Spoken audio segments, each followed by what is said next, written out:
நடப்பாண்டு பட்ஜெட் கூட்டத்தொடர் குடியரசுத் தலைவர் திரௌபதி முர்மு உரையுடன் இன்று தொடங்குகிறது. நாடாளுமன்றத்தின் பட்ஜெட் கூட்டத்தொடர் இன்று குடியரசுத் தலைவர் திரௌபதி முர்முவின் உரையுடன் தொடங்குகிறது. வரும் ஏப்ரல் மாதம் 2ஆம் தேதி வரை நடைபெறும் இந்த கூட்டத்தொடரை 2 கட்டங்களாக நடத்த முடிவு செய்யப்பட்டுள்ளது. நாடாளுமன்ற கூட்டுக் கூட்டத்தில் இன்று உரையாற்றும் குடியரசுத் தலைவர் உரையில் அரசின் கொள்கைகள் உள்ளிட்டவை இடம்பெறும் என தெரிகிறது. இதனைத் தொடர்ந்து பிப்ரவரி 1ஆம் தேதி 2026-2027 ஆண்டுக்கான மத்திய பட்ஜெட் தாக்கல் செய்யப்பட இருக்கிறது. இந்த பட்ஜெட்டை 9வது முறையாக மத்திய நிதியமைச்சர் நிர்மலா சீதாராமன் தாக்கல் செய்கிறார். பட்ஜெட் தாக்கலை தொடர்ந்து 2ஆம் தேதி முதல் 4ஆம் தேதி வரை குடியரசுத் தலைவர் உரைக்கு நன்றி தெரிவிக்கும் தீர்மானத்தின் மீதான விவாதம் நடைபெற இருக்கிறது. முதல் கட்ட கூட்டத்தொடர் இன்று தொடங்கி பிப்ரவரி மாதம் 13ஆம் தேதி முடிவடைகிறது. 2வது கட்ட கூட்டத்தொடர் மார்ச் 9ஆம் தேதி தொடங்க இருக்கிறது. இதில் மொத்தம் 30 அமர்வுகள் நடைபெற உள்ளன. இந்த பட்ஜெட் கூட்டத்தொடரில் முக்கிய மசோதாக்களை நிறைவேற்றவும் அரசு திட்டமிட்டுள்ளது.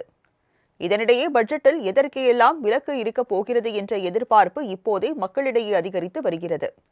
குறிப்பாக வருமான வரி தாக்கல் செய்பவர்களுக்கு வரி அட்டவணை எப்படி மாறப்போகிறது என்று மாத சம்பளம் பெறுவோர் எதிர்பார்த்து காத்திருக்கின்றனர். மேலும் தற்போதுள்ள பொருளாதார சூழலில் மக்களின் வாங்கும் திறனை அதிகரிக்கவும், நடுத்தர வர்க்கத்தினரின் கைகளில் கூடுதல் பணம் புழங்க வழி செய்யவும் வரி விலக்கு உச்சவரம்பை உயர்த்துவது காலத்தின் கட்டாயமாக பார்க்கப்படுகிறது. புதிய வருமான வரிச் சட்டம் 2025 அமலுக்கு வந்துள்ளதால் பட்ஜெட்டில் மேலும் வரி குறைப்புகள், எளிமையான விதிமுறைகள் இருக்கும் என்று வரி செலுத்துவோர் எதிர்பார்க்கிறார்கள். நடப்பாண்டு பட்ஜெட் கூட்டத்தொடர் குடியரசுத் தலைவர் திரௌபதி முர்மு உரையுடன் இன்று தொடங்குகிறது. நாடாளுமன்றத்தின் பட்ஜெட் கூட்டத்தொடர் இன்று குடியரசுத் தலைவர் திரௌபதி முர்முவின் உரையுடன் தொடங்குகிறது.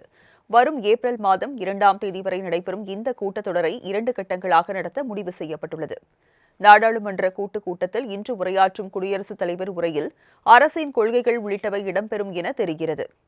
இதனைத் தொடர்ந்து பிப்ரவரி 1ஆம் தேதி 2026-2027 ஆண்டுக்கான மத்திய பட்ஜெட் தாக்கல் செய்யப்பட இருக்கிறது.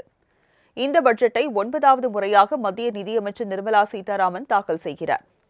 பட்ஜெட் தாக்கலை தொடர்ந்து 2ஆம் தேதி முதல் 4ஆம் தேதி வரை குடியரசுத் தலைவர் உரைக்கு நன்றி தெரிவிக்கும் தீர்மானத்தின் மீதான விவாதம் நடைபெற இருக்கிறது.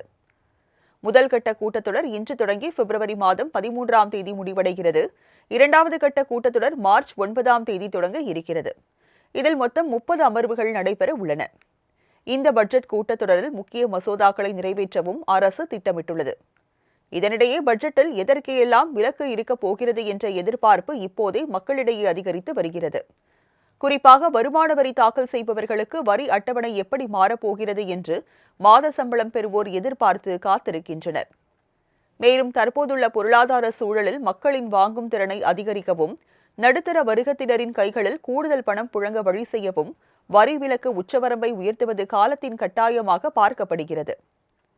புதிய வருமான வரிச் சட்டம் 2025 அமலுக்கு வந்துள்ளதால் பட்ஜெட்டில் மேலும் வரி குறைப்புகள், எளிமையான விதிமுறைகள் இருக்கும் என்று வரி செலுத்துவோர் எதிர்பார்க்கிறார்கள்.